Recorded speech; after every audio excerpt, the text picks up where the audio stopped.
नूरिल्ला या नूर जमालिही वसल्लु अलैहि वालिही वसल्लिमु तस्लीमा। चलिए आज हम इल्म बांटें और आपको भी बताएं कि इल्म कैसे बांटा जाता है।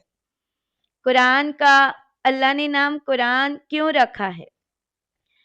तो इल्म के बहुत सारे नाम हैं। ज्ञान, इल्म, विद्या, बोध, विवेक, अक्ल, इरफान, सऊर को बांटना यानी और ये बांटना किसको है? अपने घर वालों को, दोस्तों को, अपने रिश्तेदारों को, अपने मुल्क के लोगों को, दुनिया के लोगों को ये जो इल्म है उन तक पहुंचाना है। और जो ये पहुंचाता है उसे क्या कहते हैं? मददगार कहते हैं, मदद करने वाला कहते हैं। और जो मदद करने वाला होता है वो होता है दानेश्वर, सखी, सदका, खैरात, जकात, धन दौलत बांटने वाला कहलाता है। और अल्लाह ऐसे लोगों को बड़े बड़े रुतबों पर रखता है और उसे क्या कहते हैं? नबी, सहाबा, गुरु, ज्ञानी, ज्ञानेश्वर, आलिम, विद्वान, आरिफ, शिक्षित, विशेषज्ञ, बुद्धिजीवी जैसे कई मर्तबे देकर उसे ऊंचे मकाम देकर कामयाब किया। यही लोग हैं जिन्हें अल्लाह ने किसी का मोहताज नहीं रखा। तो आपको भी किसी के मोहताज बने बिना पढ़ना और लिखना चाहिए और अपनी जिंदगी को बेहतर से बेहतर बनानी चाहिए। और ये काम वही करेगा जो अपनी जिंदगी को बेनमून यानी जिसका कोई नमूना ना हो ऐसा बनाना चाहता है। बहुत से लोगों के पास इल्म है लेकिन कई लोगों को ये पता नहीं होगा कि अल्लाह ने कलाम पाक का नाम कुरान क्यों रखा है। क्योंकि अल्लाह ने ये कुरान नाजिल किया जिसका जिक्र कुरान में 70 बार आया है और अल कुरान जो कहा है वो 50 बार आया है। यहाँ पता चल जाता है कि इसका नाम अल्लाह ही ने रखा है। कुरान ये अरेबिक शब्द है, इसका मानी है पढ़ना और अल कुरान मानी है बार बार पढ़ना। इसलिए किताब दुनिया में सबसे ज्यादा पढ़ी जाने वाली किताब है। सूरह अल बकरा पारा नंबर 2 और आयत नंबर 185 जिसमें कलाम पाक का जिक्र आया है। अल्लाह ताला ने फरमाया रमजान वो महीना है जिसमें कुरान नाजिल हुआ।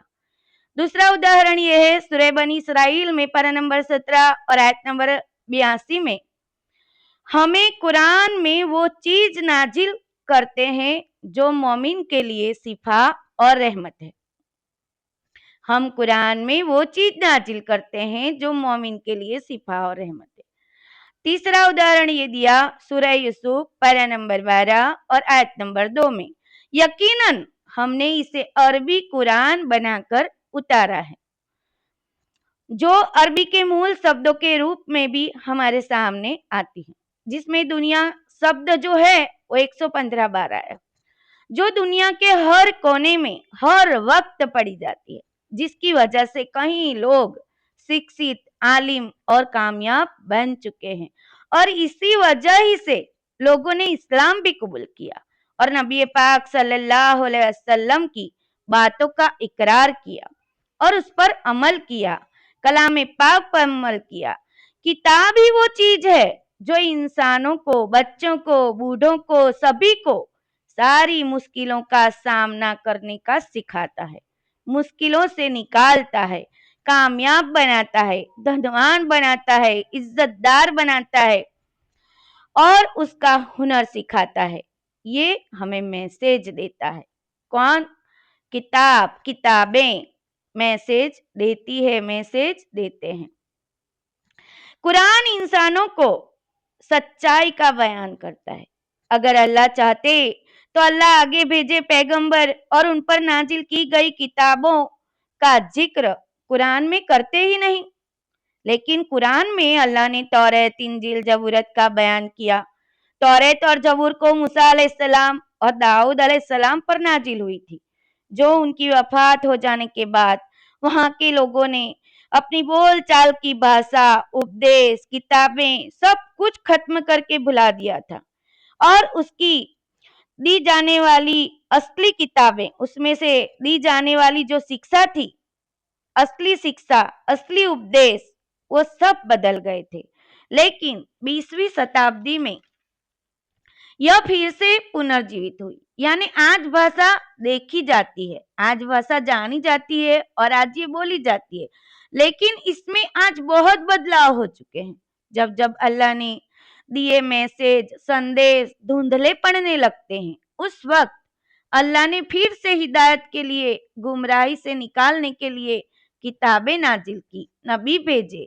लेकिन मोहम्मद सल्लल्लाहु अलैहि वसल्लम को नबी बनाने के बाद वही यानी नुज़ूलियत का सिलसिला खत्म कर दिया और उन्हें आखिरी नबी और उन पर भेजी किताब कुरान उन्होंने हमें बता दिया और कह दिया कि ये आखिरी किताब है आपके लिए। और कुरान हर पेज, पन्ना, आयत, हुर्फ सब आज महफूज कर लिया है, कोई इसे बदल न सके और सच्ची हिदायत कयामत तक दुनिया में फाइज रहे, इंसान उससे फायदा हासिल कर सके। बस इसीलिए कलाम पाक आज हमारे सामने मौजूद है।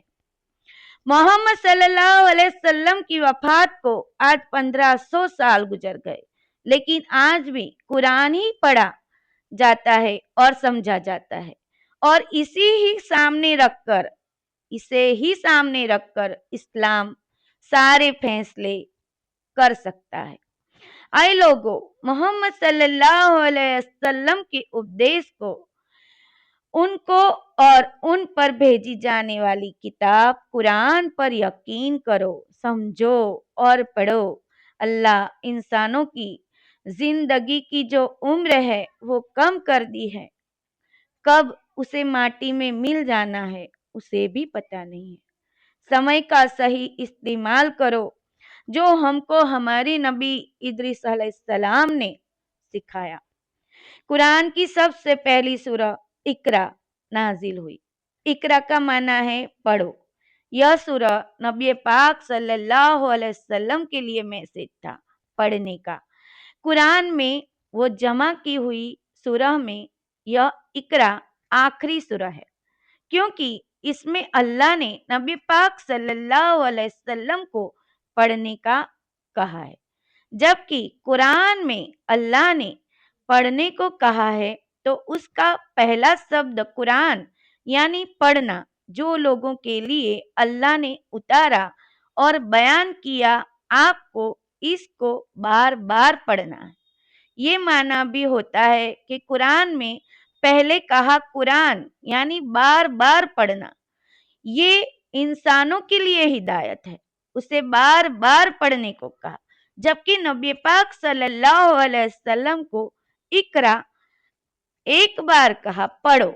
लेकिन मैं यहाँ आपको कहना चाहती हूँ कि अल्लाह ने कलाम पाक में पहले भी पढ़ने को कहा और आखिरी में भी पढ़ने का ही संदेश दिया है। आखिरी में भी हमें पढ़ने का ही हुक्म दिया है, आखिरी में भी हमें पढ़ने का ही मैसेज दिया है। शुरू में भी पढ़ना और आखिरी में भी पढ़ना। शुरू में कुरान कहकर पढ़ना किया और आखिरी में इकरा कहकर पढ़ना किया। तो हमको क्या करना है अल्लाह के बंदो, अब आपको पता चल गया होगा कि पढ़ने से क्या हासिल होता है, और वो तो आप स्कूल कॉलेजों में देखते ही हो। स्कूल में जब बच्चा जाता है तो टीचर उसे बार बार पढ़ाती है और उसे बार बार एक ही शब्दों को दोहराने को कहती है, जो उसे याद हो जाए। याद करते करते वह लिखने का शुरू करता है। यह कला हमारे नबी इदरीस अलैहिस्सलाम ने मिट्टी पर पहली बार लिखकर हमें बेसिक सिखाया। तो बेसिक के बाद ही स्टैंडर्ड आता है। तो बेसिक का ज्ञान हमारे इदरीस अलैहिस्सलाम ने दिया। तो सबसे बेस्ट और पहला गुरु कौन कहलाया? इदरीस अलैहिस्सलाम। धीमे धीमे बेस्ट रिजल्ट आता है, बेस्ट डिग्री मिलती है, बेस्ट पद नियुक्त होता है और इनाम का हकदार बनता है बंदा दुनिया में। तो ऐ लोगों, अल्लाह इसी तरह बंदे को ऊंचे मकाम पर देखना चाहता है, इनामों से नवाजना चाहता है, लेकिन उसकी शर्त है आपको पढ़ना है, याद करना है, लिखना है, दूसरों तक पहुंचाना है। और इसका अमल खुद को भी करना है और दूसरों को भी करवाना है। उसको यकीन के साथ थामना है और यकीन के साथ अमल करना है। अस्सलाम वालेकुम व रहमतुल्लाहि व बरकातहू।